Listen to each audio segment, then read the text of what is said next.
Yes, people, man, what's going on? We're back in the building. Hope everybody is blessed. Guys, we're here to talk quickly about Michael Carrick. He is obviously masterminded five victories against the other top six teams. So that's Aston Villa, that is Liverpool, that is Chelsea, Arsenal, and Manchester City this season. And I think one of the biggest questions for Manchester United fans this season is, do you stick or do you twist with Michael Carrick come the beginning of next season? Now, obviously, if I'm just giving my 2 cents, and not to say that my 2 cents is even worth the opinion, but if I was to give you my opinion, when you're looking at Michael Carrick, listen, he's been able to come into this Manchester United side. He's been able to stabilize the team. It seems like he's kind of stabilized the club. Now there's not this level of kind of chaos. I've spoken at length about Manchester United, over the past, would I say 10, 15 years, well, since Ferguson obviously left. And there's just been this cloud, this dark cloud over Manchester United for whatever reasons, whether it's due to owners, whether it's due to players, whether it's due to managers, whether it's due to style of play, tactics, formations, whatever kind of excuses or reasons that you kind of want to give for the reason why Manchester United are obviously in the position that they're currently in, which is the, I would say, one of the biggest institutions in football. Like for me anyway, when I think about Manchester United, and I'm not just talking from a place of they've ruined my childhood, which they did, but I'm talking from just a place of, you look at Manchester United, they are a massive, massive football club. We're not talking about a team that is, used to be good, or they had a period of time 5 years ago where they won maybe a league title randomly here and stuff like that. No, no, no, we're talking about a club that dominated English football for a long period of time, of course under one of, if not the greatest Premier League manager in Sir Alex Ferguson. When I look at them now, you look at a club that is just a shadow of itself. It reminds me of that 50 Cent tune, Wankster. Like, damn, homie, in high school, you was the man, homie. What the hell happened to you? Like, it's that kind of vibe that I get with Manchester United. You look at them and you think to yourself, wow, like you've fallen off to the point where it's boring. Like, as in, I got to that point maybe like last season or the season before, where even them losing, yes, they're rivals and the banter and all of that kind of stuff. Yes, of course, you can obviously still kind of go at them, but it just got kind of sad. You know what I mean? Like it got to that point where you were just not even. Maybe there was a level of feeling sorry for them. Maybe that was there, but yeah, it just really wasn't there for me. In regards to them in a general sense, and they were losing games and they were finishing poor positions. Obviously, last season I think they finished 15th or something like that. Getting to the Europa League final, but then losing to Spurs. That in itself is an embarrassment just because of who Spurs actually are. So, the fact that they've just kind of taken a nosedive, and they spoke quite a lot, about this, well, quite a bit about it at the end of the game, against Liverpool, where obviously Manchester United won 3-2. And, they're speaking again about Carrick. And, we've heard Keane's kind of response. We've heard, Jamie Carragher. We've heard Gary Neville. We've heard quite a lot of people, and I've heard fans as well. And listen, I'm not a Manchester United fan, so I'm not coming from a place of wanting the team to do better. Listen, the worse you do, the better it is. If we can, if I had my way, Manchester United would just kind of falter into the abyss, and we just never whether they get relegated or not, I couldn't really care less. Just over there, where you're not a concern to anybody else. But obviously for football, they are a massive institution, and even in their bad times, they were still able to bring in the players of the level of Ibrahimovic, even the Radamel Falcaos, the Angel Di Marias. They've had Bastian Schweinsteiger.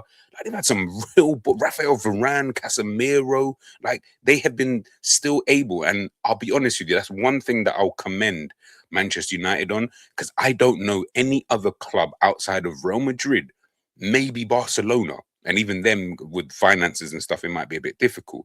I don't know anybody else, any other club in the entire world who could be as bad as Manchester United, not be challenging for the top honors, but still attract Paul Pogba, to their kind of team. Now, yes, of course, we can talk about wages and stuff like that, but let's keep it a buck, people. The reality is, you're still talking about players of like, like top level who still felt that, you know what? Yes, the wages, of course, but there's still that it's Manchester United. Maybe they could be the ones to potentially propel them, to that kind of position. And like I said, I don't know any other football clubs outside of the two big teams in Spain who could really have that kind of pull. Manchester United have a massive pull. They're commercially, I mean, they rake in so much money. So for them on that side of things, they'll never be a club I feel that will get themselves into too much trouble. Yes, obviously, I'm not too well versed on the situation with the current owners and with Sir Jim Radcliffe and things like that as to what's actually going on. But when I'm just talking football in itself, I look at them and I still think, yeah, this is a club that could easily just, well, once they flip the switch, it's kind of just game over. Well, it could be game over for a lot of people. Now, in regards to Carrick himself, I think with him coming in and being able to kind of stabilize things and putting himself, listen, in good stead. This is the best one of the best auditions a manager could do. You come into a football club that looks like they were going to be languishing in the bottom half of the table again, having another kind of average to poor season. Don't really know where their direction is and things like that. You come in, a former player, a player who's loved by Manchester United fans, a player who's won multiple trophies with Manchester United, one of their better players, during his era of being at Manchester United. And you've just kind of come in and it just seemed like there's a level of calmness about him. Even when I listen to him in interviews and stuff like that, it's just calmness. And I feel like they've not had a manager like that. Unfortunately, I think most of the other managers who've kind of come in, I feel like always their kind of angle was, and I get it because it's Manchester United, but Liverpool had this as well. Managers come in, and because you've got like this kind of, would I say, sleeping giant, so to speak, you almost feel that you have to,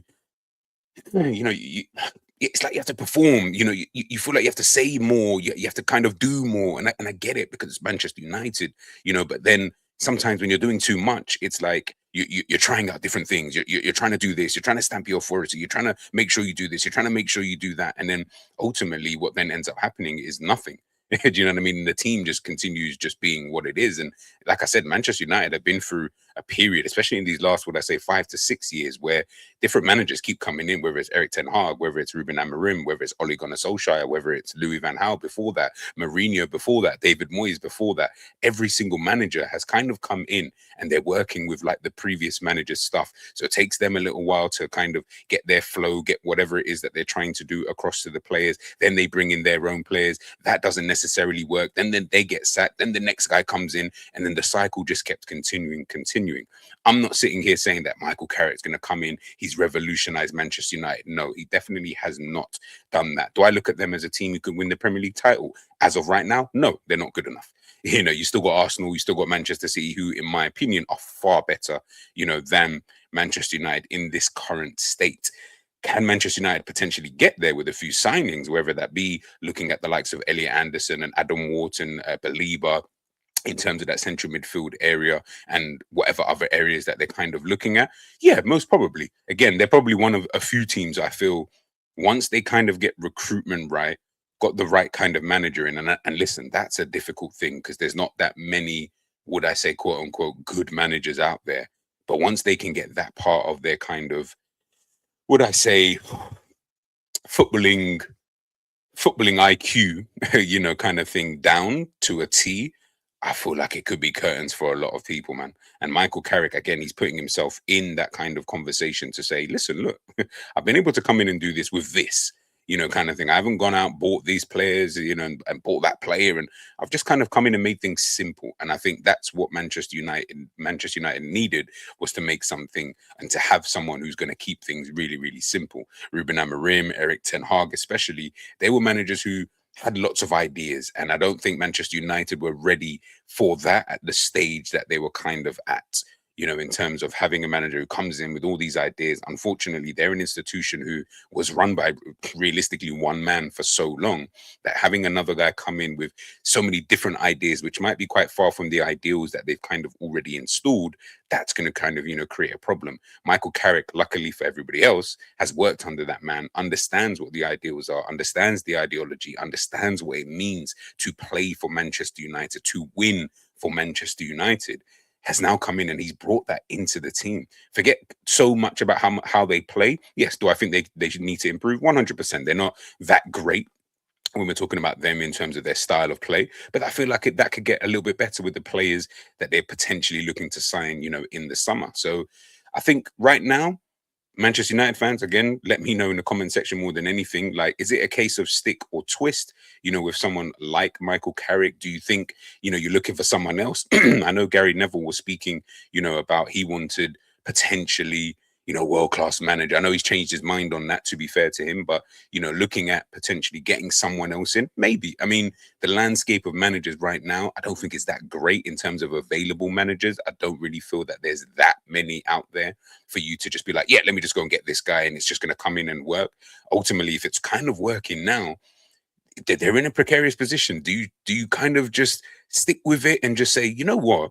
He's deserved the chance to at least start the next season at the bare minimum, and then take it from there. If it goes to absolute shits after that, then yeah, fair enough. But the fact that he's been able to do this well so far, you know what I mean? That might bode well. That might bode well. But again, like I said, you also look at the situation and you think to yourself, well, if we can go out there and actually get a world class manager, whatever that is. And I'll be honest, if we're talking world class managers who are available, I think there's zero. I don't think there's any world class managers available. I think you're just looking at Pep, Luis Enrique, probably about it, to be honest with you, in terms of like world class managers. The rest are like tiers or a tier at least, or tiers plural below those kind of levels. So then you're like, yeah, this guy might be able to come in and he might be able to do this, he might be able to do that. I don't really know. So again, Manchester United fans, let me know in the comment section. Do you stick or do you twist with Michael Carrick for the start of next season? Big up to yourselves. You got yourselves back into the Champions League, which is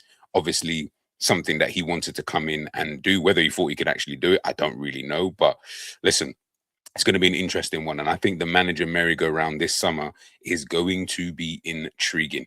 Let me know your thoughts in the comment section. I'll catch you guys soon. Peace.